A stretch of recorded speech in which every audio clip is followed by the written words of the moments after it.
Dhaka board 26-এর 9 নম্বর পরিসংখ্যান নাকি খুব জটিল হয়েছে, এলোমেলো অনেক কিছু দিয়ে দিছে। আসলে কি এমন হয়েছে? না, এমন কিছুই হয় নাই। শুধু এখানটাতে আমাদের মানগুলি একটু বড় বড় দিয়ে দিছে। শ্রেণী ব্যবধান বা শ্রেণীব্যাপ্তি আমাদের 10 থাকে, এখানে 50 দিয়ে দিছে। বাকি সব সেম। আমরা যে নিয়মে গড় মধ্যক প্রচুরক করি এটা তো সেম, একই প্রক্রিয়ায় এখানে মূলত কি নির্ণয় করতেছে? মধ্যক। সেম প্রক্রিয়ায় হইব। গ্রাফের বেলাও সেম প্রক্রিয়া, শুধু মানগুলি একটু ছোট বড় ধরতে হবে। তো ধৈর্য নিয়ে দেখো কিভাবে এই টাইপের বা এর থেকেও বড় পরিসংখ্যান তুমি সমাধান করতে পারবা। নিয়ম কিন্তু ঘুরে ফিরে একটাই। প্রথমে ক নম্বরটার দিকে তাকাই, এটা নিয়ে অনেকের অনেক মাথা ব্যথা ছিল, এটা কেমন প্রশ্ন দিয়ে দিছে দেখি বিষয়টা কি। ক নম্বর, 6 জন শিক্ষার্থীর বয়সের গড় দিয়েছে 15 বছর 2 মাস, ঠিক আছে বুঝলাম। তাদের সাথে একজন নতুন শিক্ষার্থী যোগ করা হলো যার বয়স 15 বছর 9 মাস, মানে এর থেকে একটু বেশি। 7 জন শিক্ষার্থীর বয়সের গড় নির্ণয় করো। আগে 6 জনের গড় আমরা এটা জানতাম, নতুন একজনের অ্যাড করছি তো শিক্ষার্থী 7 জন হয়ে গেছে, তাদের গড় জানতে চেয়েছে। ঠিক আছে, তো করি কিভাবে করতে হইব। দেখো প্রথমেই 6 জন শিক্ষার্থীর বয়সের গড় কি এটা না, তো লেখো 6 জন শিক্ষার্থীর এই জিনিসটাই তুলতেছি, বয়সের গড়, বয়সের গড় 15 বছর 2 মাস। আচ্ছা, বছর কি তুমি মাসে কনভার্ট করতে পারো না? অবশ্যই পারো। কি করবা, এই আমাদের 15 এর সাথে তুমি 12 রে গুণ করবা, কারণ আমরা জানি এক বছরে কত মাস? 12 মাস। তাহলে পুরো জিনিসটাও কি হয়ে গেল? মাস হয়ে গেল। সাথে আবার আছে 2 মাস। কয় মাস? 2 মাস। তো ফাইনালি দেখো তো কত পাওয়া গেল। 15 আর 12 গুণ করি, 15 গুণ 12 180, তার সাথে আছে 2 182, মোটমাট 182 মাস। এটা হইতেছে আমাদের 6 জন শিক্ষার্থীর বয়সের গড়। ঠিক আছে, তাহলে যদি মোট বয়স বের করি, সুতরাং 6 জন শিক্ষার্থীর বয়সের 6 জন শিক্ষার্থীর মোট বয়স, বয়সের গড় না, মোট বয়স, মোট বয়স, আরে মোট বয়স কি করতে হইব? গুণ করতে হইব, এটা তোমরা জানি নাকি। তুমি গড়ে 4টা সাবজেক্টে 50 মার্ক করে পাইছো, এর অর্থ কি? তুমি 4 গুণ 50 মোট কি 200 নাম্বার পাইছো না? তো এই তো বিষয়টা। এইখানে একই জিনিস, আমাদের 6 জন শিক্ষার্থীর মানে এক এক জনের গড়ে 182 মাস, মানে এক একজন শিক্ষার্থীর বয়স হইতেছে কত? 182 মাস। তাইলে এই 6 জন শিক্ষার্থীর মোট বয়সটা কত? 182 গুণ 6, এত মাস। দেখি কয় মাস হইল। 182 সাথে 6 গুণ করলাম, 1092 মাস। এখন এদের সাথে আরো একজন শিক্ষার্থী যুক্ত হয়েছে না, যার বয়সটা কত? ওই যে 7 নাম্বার আরেকজনের যে যুক্ত করছে তার বয়সটা হইতেছে 15 বছর 9 মাস। 15 বছর 9 মাস নতুন শিক্ষার্থীর বয়স, তারটাকে বের করি। নতুন শিক্ষার্থীর বয়স কত? 15 বছর কয় মাস? 9 মাস। 15 থেকে আমরা এই যেটা জানছি 180 লিখে দিই, এটা হচ্ছে 180 মাস, সাথে আছে 9 মাস। বারবার দেখানোর প্রয়োজন নেই, একবার করছি জন্য এখানে ডাইরেক্ট লিখে দিলাম। তো এখানে মোট আমি কত পাইছি? 189 মাস। এখন এখানে ছিল 6 জন শিক্ষার্থী, এখানে আরো একজন অ্যাড হয়েছে, মোট তাহলে কজন? 7 জন না? আর আমাদের কাছে কিন্তু 7 জনেরটাই জানতে দিত, লিখতেছি মোট 7 জন শিক্ষার্থীর মোট বয়স, মোট বয়স দুই জায়গায় মোট ভালো দেখা যেতেছে, তো এটাকে এটা দিই, লিখে দিলাম 7 জন শিক্ষার্থীর মোট বয়স। একটার পাইছি আমরা কত? এই যে এখানে পাইছি আমি 6 জনেরটা 1092, 1092 প্লাস এই যে 7 নাম্বার যে শিক্ষার্থীরা আসলো তার বয়সটা কত? তার বয়স হয়েছে 189 মাস। 189 মাস, এগুলো সব কিসে দেওয়া আছে? মাসে দেওয়া আছে। তো ফাইনালি যোগ করলে কত পাওয়া যাব? এত এর সাথে 189 যোগ 1281 মাস। এটা হইতেছে আমাদের 7 জন শিক্ষার্থীর মোট বয়স। আমাদের কাছে তো মোট জানতে চাই না, কি জানতে চেয়েছে? গড় জানতে চেয়েছে। তো ফাইনালি গড় বের করি। 7 জন শিক্ষার্থীর গড় বয়স, শিক্ষার্থীর গড় বয়স, গড় বয়স কি করতে হবে? ভাগ দিতে হবে না? আচ্ছা 7, আর কোন জায়গায় 7 লিখছি? 7 লিখছি আর কোনো জায়গায় না, এখানেই ঠিক হয়েছে। ব্যাস, গড় বয়স ভাগ করতে হইব 1281 ভাগ 7 মাস ভাগ করলে কত হয়, ভাগ 7, পাওয়া গেছে 183। 183 মাস অ্যান্সার হয়ে গেছে। কিন্তু তারা প্রশ্নটা কিভাবে বছর আকারে দিছিল না, এই যে 15 বছর 2 মাস। তো আমরা এটার সেম কাজ করি। আমরা জানি 180 মাস, এটার 12 দ্বারা ভাগ যাব, সাথে 3 মাসটা আলাদা করে দিলাম। কারণ কি, এই 180 মাসে এটা থেকে আমি চাইলে 15 বছর, হ্যাঁ 15 বছর, ঠিক আছে 15 বছর বের করতে পারি। মানে আমি যদি 15 আর 12 গুণ করি তাহলে মূলত 180 হয়। এই যে যদি একদম ভাঙ্গা করি আর কি, তাহলে এইভাবে করে দেখাইতে পারি, এত মাস 3 মাস। তো এখানে আমি কত পাইলাম, 15 বছর, সাথে আছে কত, 3 মাস। দেখো তো হয়েছে কিনা, হয়েছে, বুঝছি। প্রক্রিয়া সহজ, সিম্পলও, কিন্তু এই যেগুলো একটু ভাঙ্গাইছে এই জন্য বাংলা কথা একটু বেশি হয়েছে, দেখতে অনেকটা বড় দেখা যাইতেছে। কিন্তু লজিক কিন্তু এই আগের মতোই, এমন না যে নতুন কিছু দিয়ে দিছে, বুঝছে। শেষ হলো। এরপরটাতে কি জানতে চেয়েছে, এরপরটাতে আমাদের কাছে জানতে চেয়েছে প্রদত্ত সারণী হতে মধ্যক নির্ণয় করো। মধ্যক নির্ণয়ের টেকনিকও জানি মনে হয়। যেই নিয়মে আমরা মধ্যক নির্ণয় করি সেম হুবহু ওই নিয়ম, কোনো এলোমেলো একটা কিছু নাই। মান এখানে কত 900 ঘর পর্যন্ত দিছে না, যদি এটা না দিয়ে 1000 দিত, লক্ষ দিত, এত বড় দিব না। আর দিলে দেখ, নিয়মটা কি, ওই নিয়ম আমরা করে গেলেই কাজ হয়ে যাব। এখন তুমি বলো মধ্য করার জন্য আমাদের এই রকম উলম্ব ঘর কয়টা প্রয়োজন, এইখানে যতগুলি ঘর আছে তার থেকে একটা বেশি, তার থেকে কয়টা বেশি, একটা। তো এখানে ঘর আছে 1টা 2টা 3টা 4টা 5টা 6টা এবং 7টা। তো আমরা ঘর কয়টা তৈরি করবো, এইভাবে 8টা। আর এইরকম ঘর মধ্যকের জন্য মাত্র 3টা প্রয়োজন পড়ে, শ্রেণীব্যক্তি, গণসংখ্যা, ক্রমযোজিত গণসংখ্যা। তো চলো বক্সটা রেডি করি, তারপরে সমাধানের দিকে আগাই। আমাদের বক্স রেডি। প্রথম বক্সে শ্রেণীব্যক্তি, এই যে এই মানগুলি দেখে দেখে জাস্ট তুইলা দিছি, কিছু করি নাই। পরের ঘরে গণসংখ্যা, এটা আমরা দেখে দেখে তুলছি। মূলত এখানে যা মন চায় তা দেয়া থাক, তুমি প্রতিবার এর জন্য শ্রেণীব্যক্তি লিখে দিবা। পরের ঘরে যা মন চায় তা থাক, তুমি ওর জন্য গণসংখ্যা লিখে দিবা, ফিক্সড। এরপরে ক্রমযোজিত গণসংখ্যা কিভাবে বের করে, প্রথমে আগে 6 লিখে দিলাম, তারপরে কোনাকুনি মানে এটার সাথে যে এই দুজনটা যোগ করে এখানে লিখে দিবা। তাহলে 6 আর 10 যদি যোগ করি 16 হইব। আবার 16 সাথে যদি আমি 20 যোগ করি তাহলে কত হইব, 36 হইব। 36 সাথে যদি 12 যোগ করি, ক্যালকুলেটর হাতে নাও, যোগ করতে থাকো, ভুলভ্রান্তি করার কোনো প্রয়োজন নাই। এই যে লিখতেছি, 48 সাথে 7 যোগ করে দাও, 48 যোগ 7 হয়ে গেল 55। 55 সাথে 5 যোগ করে দাও, হয়ে গেল কত, 60। জাস্ট ক্যালকুলেটর ব্যবহার করছে, অ্যান্সার বের হয়েছে। এইখানে যা পাইছো এন দিয়া এটা এইখানে বসায় দাও, মানে এগুলোর যোগ করলে এটাই পাওয়া যাবে, আর কোনো কথা নাই, বুঝছি। আমাদের বক্স রেডি। এবার তোমার শুধু কি জানতে হইব, মধ্যক নির্ণয়ের সূত্রটা জানতে হইব। কিন্তু এর আগে একটা বাংলা কথা লিখতে হইব। বাংলা কথাটা হচ্ছে এইরকম, এখানে n = কত পাইছি, 60 না, লিখলাম। সুতরাং n এর একটু 2 দ্বারা ভাগ করি। কেন, আমরা বলছি এটা আমরা মধ্যক নির্ণয় করতেছি, মধ্যক মানে কি মাঝখান না। আর যদি কোনো কিছু আমি মাঝখানে যে তার কি অর্ধেক করা লাগে, মানে একটা জিনিসটা আমি কি করতেছি, অর্ধেক করে তো মাঝে যেতেছি, এই জন্য আমাদের 2 দ্বারা ভাগ করা লাগে। তো এইভাবে কনসেপ্টটা মাথায় রাখবা। তো এই জন্য আমি n/2 করছি। 60 2 দ্বারা ভাগ করলে কত হয়ে গেল, 30। যা, এবার একটু খোঁজো তো 30 এখানে কোন ঘরটাতে আছে। তুমি ধরো একজনের রুলই ধরো খুঁজতেছো 30। প্রথম যদি তুমি 1 থেকে 6-এর ভেতরে খোঁজো তারে কি খুঁজে পাইবা না। যদি 6-এর পর থেকে 16 পর্যন্ত খোঁজো তারে কি খুঁজে পাইবা না। কিন্তু 16-এর পরে যদি 36-এর মধ্যে খোঁজো অবশ্যই কি 30-টা খুঁজে পাইবে না। বিষয়টা হচ্ছে এইরকম। তো আমরা এই ঘরটাতে 30-টা খুঁজে পাইতেছি, আর যার মান হইতেছে 701 থেকে 750, মানে এই রেঞ্জে যারা টাকা পায় বা বেতন পায়, কারণ এখানে মূলত দৈনিক মজুরি দেখাইছে। এই টাকাটা যারা পায়, এই যে 30 হইতেছে এই টাকা যারা পায় তাদের মধ্যে থেকে একজন। তো আমরা লিখতে পারি 30, যা কোন শ্রেণীতে, এই যে শ্রেণীতে অবস্থিত। 30 কই আছে, এই যে বরাবর। এই দেখছি তো ক্রমযোজিত গণসংখ্যার ঘরে 30 আমি এখানে খুঁজে পাইছি 36-এর মধ্যে। তো এটা আছে 701 থেকে 750-এর মধ্যে, যা 701 থেকে 750 শ্রেণীতে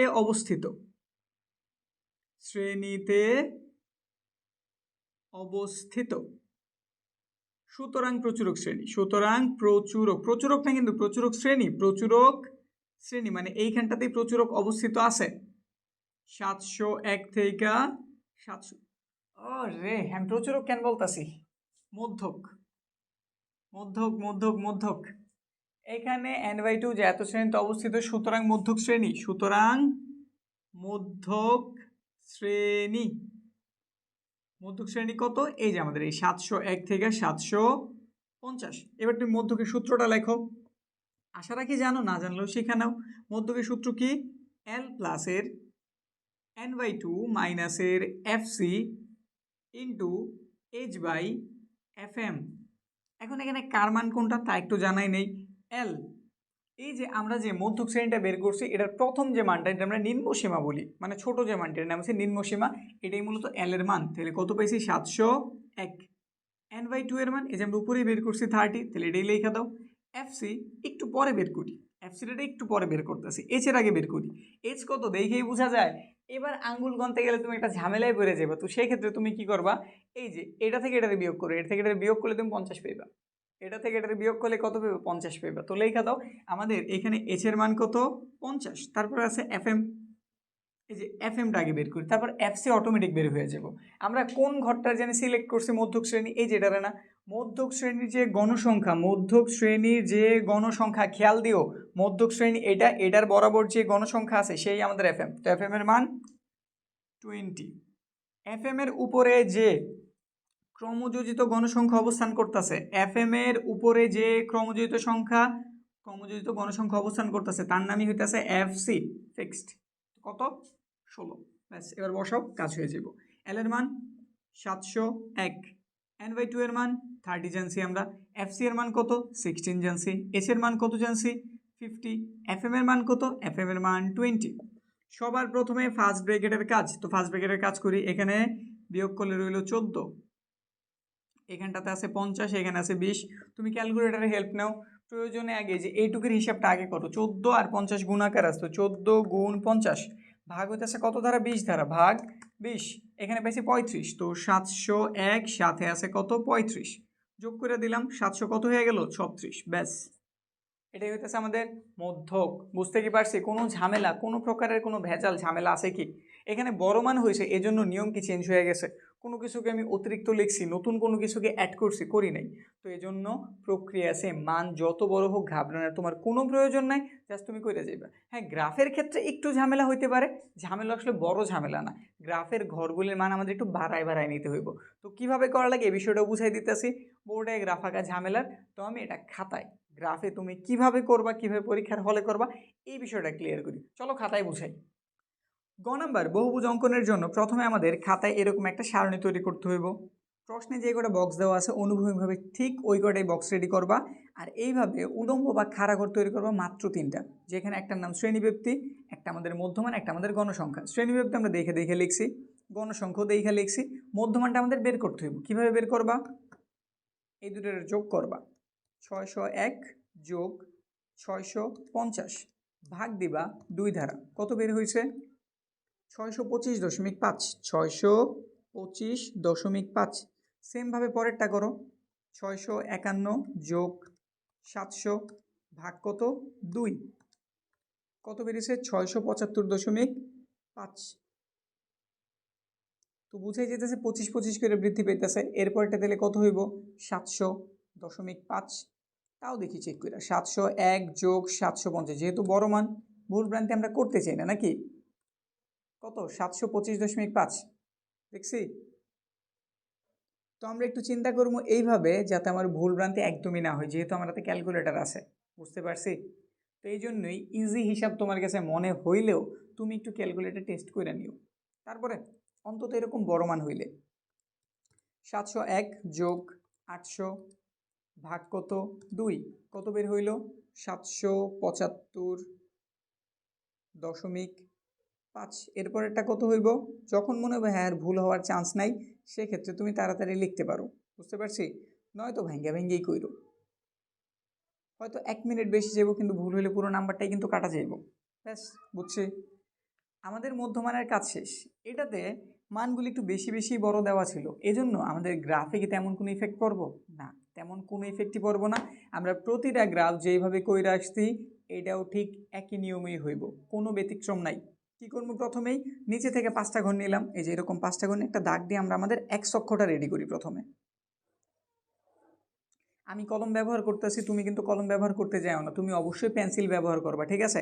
আমার লেখাগুলি যাতে একটু স্পষ্ট, এই জন্য আমি কলম নিছি, তুমি অবশ্যই পেন্সিল নিবা। নিচে থেকে 5টা ঘর, এটা আমাদের x অক্ষ। এবার হাতের বাম থেকে আবার 5টা ঘর নিলাম, নিয়ে একটা দাগ দিয়ে দিলাম, এটা হইতেছে আমাদের y অক্ষ, এটা আমাদের y অক্ষ, এটা হচ্ছে আমাদের মূল বিন্দু, 0 দিয়ে দিলাম। এই বরাবর আমরা বসাবো মধ্যমান, তো লিখে দিলাম শ্রেণী ব্যক্তির মধ্যমান, শ্রেণী ব্যক্তির কি মান, মধ্যমান, মধ্যমান।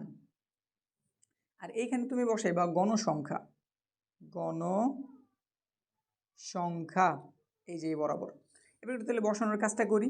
এখানে একটু খেয়াল রাখবা, আমরা এটা 0 ধরছি ঠিক আছে, আমাদের মধ্যমান কিন্তু শুরু হয়েছে 625.5 থেকে, তো একটা ভাঙা চিহ্ন ব্যবহার করো, ঠিক আছে। কিন্তু আমাদের স্টার্টিংয়ের মান কিন্তু 601, তো বোঝা গেল আমাদের এইখানে আরও কিছু লেখা উচিত। এই জন্য এই মানটা তুমি একটা করে ছেড়ে লিখবা, মানে মধ্যমানটা তুমি ভাঙা চিহ্ন দিয়ে জাস্ট একটা করে পরে লিখবা, এই যে এখানে লিখবা। এখন এটা অনেক বড় জিনিস, এটা এইভাবে লিখতে গেলে জায়গা হওয়াটা টাফ, তো তুমি চাইলে যে এইভাবে লিখতে পারো 625.5, তারপরে কত 675.5, এরপরে 725.5, 775.5, 825.5, 875.5।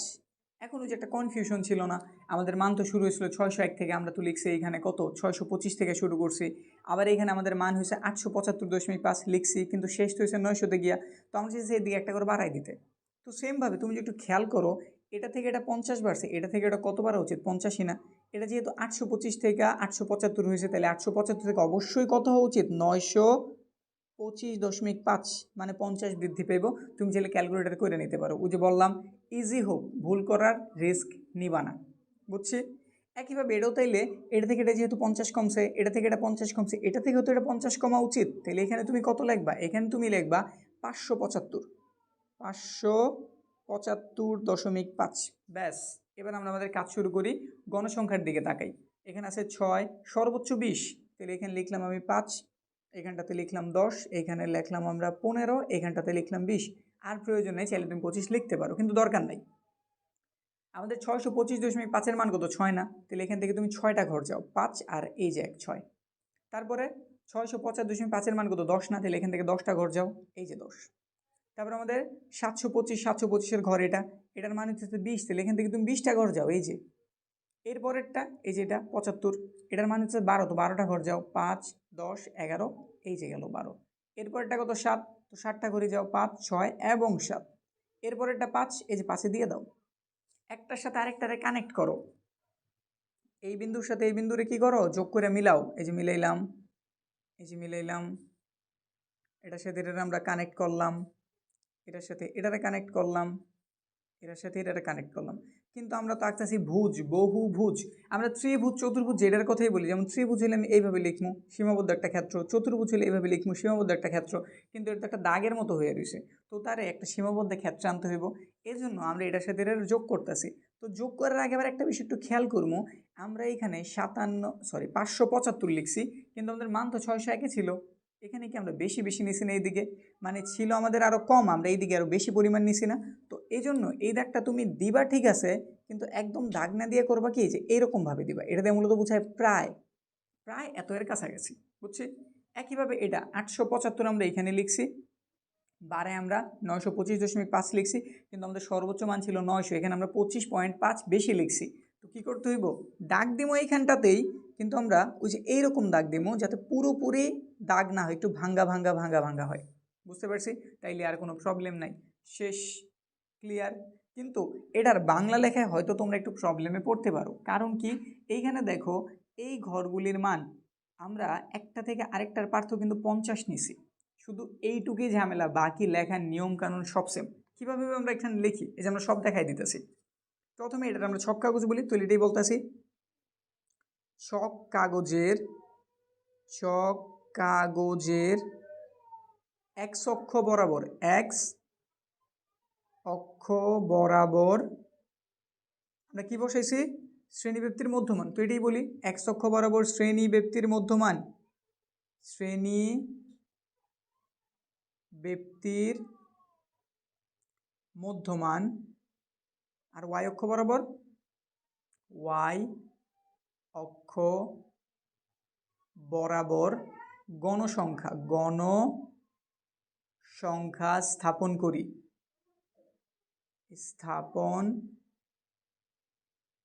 করি এরপরে এই যে মেন কথা এক্স অক্ষ বরাবর প্রতি এক ঘরের মান কত করে ধরছি, এটাই হচ্ছে মেন পার্ট। প্রতি এক ঘরের মান হিসাবটা হচ্ছে এরকম, আমরা এখানে গেছি 50টা ঘর, কিন্তু এখানে আছে মোট 5টা ঘর।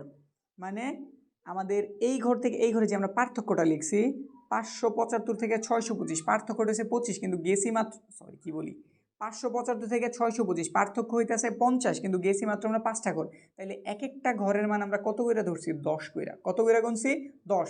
একটা ঘর গেছি 10, এটা গেছি 20, এটা গেছি 30, এটা গেছি 40, এটা গেছি 50, এই যে পার্থক্য 50। তাহলে প্রতি এক ঘরের মান কত করে গুনছি, 10 কইরা। এটা তুমি খালি বইলা দিবা, প্রতি এক ঘরের মান 10 একক।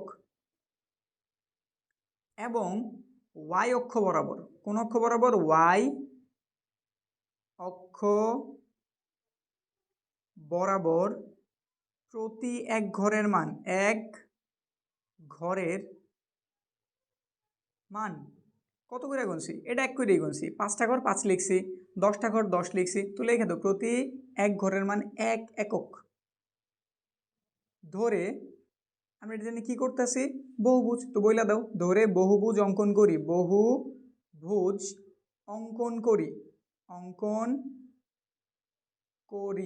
এরপরে 0 থেকে 575.5 বুঝে থেকে আমরা ভাঙা চিহ্ন ব্যবহার করছি না, তো এটাই বইলা দাও। মূল বিন্দু হতে 575.5 পর্যন্ত বুঝাতে ভাঙা চিহ্ন ব্যবহার করি।